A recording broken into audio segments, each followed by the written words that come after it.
안녕하세요. 웹툰 작가 윤나입니다.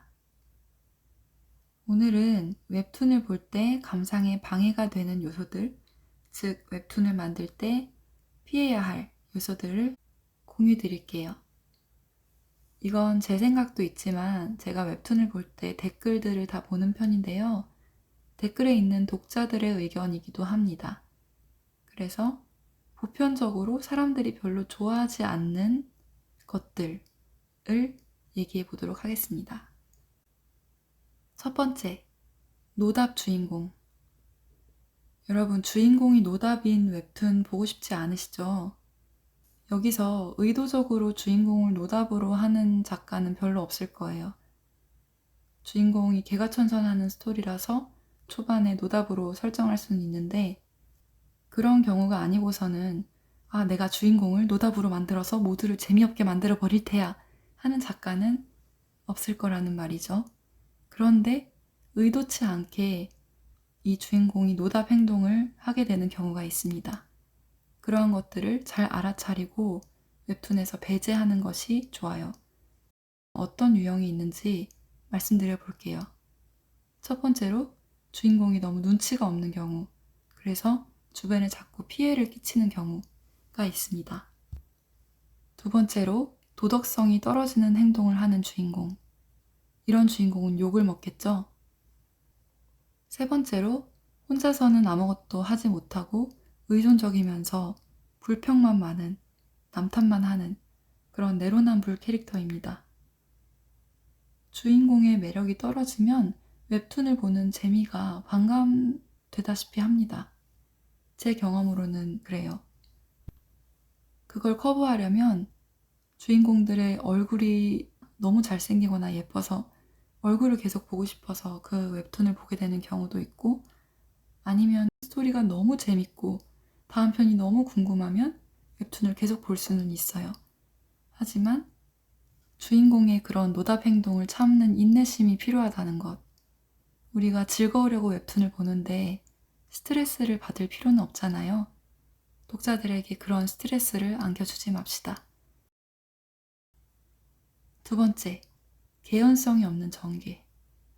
사람들이 웹툰을 보면서 왜 개연성을 찾냐 이렇게 생각하실 수 있는데, 웹툰은 픽션이지만 그 픽션도 어느 정도 현실성이 있는 픽션이어야 사람들이 몰입을 할 수가 있어요.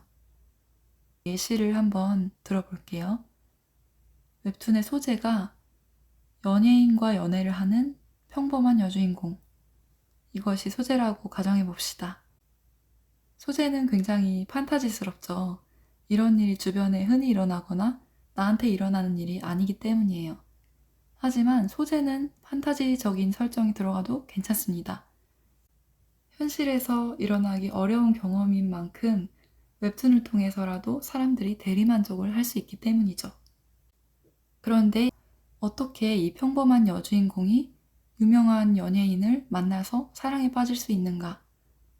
처음에는 몇 번의 우연에 의존해도 괜찮은데 이런 말도 안 되는 우연이 계속 이어지고 한두 번이면 괜찮은데 자꾸 반복이 되는 거예요. 그러면 이때부터 개연성이 떨어지게 되는 거죠.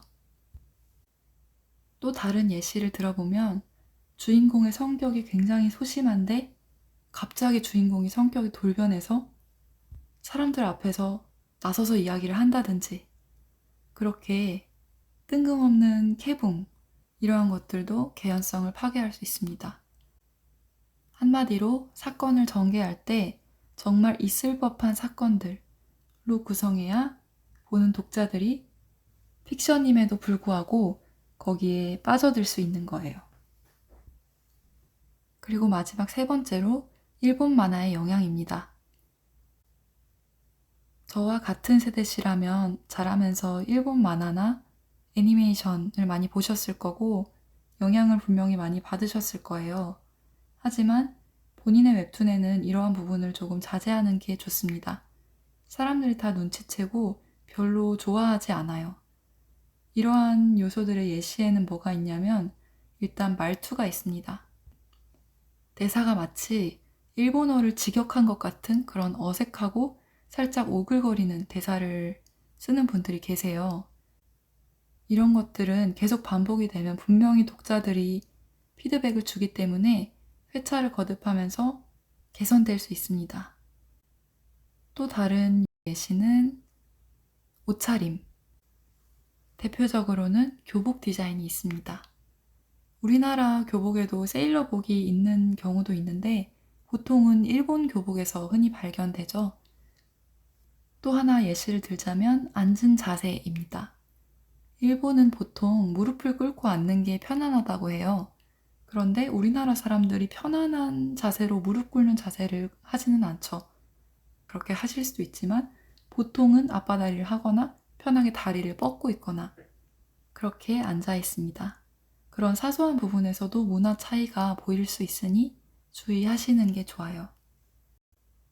이런 요소들이 한두 번 등장하면 괜찮은데 작품 전체적으로 계속 나오게 되면 항마력이 떨어진다는 얘기를 듣게 되고 독자들이 하나둘 이탈하기 시작합니다. 그래서 제가 말씀드린 3가지 노답 주인공, 개연성이 떨어지는 전개, 그리고 일본적인 색채, 이러한 것들을 작품을 만들 때 최대한 피하시는 것을 추천드립니다. 영상이 도움이 되었기를 바라며 저는 다음 영상으로 찾아뵐게요. 안녕.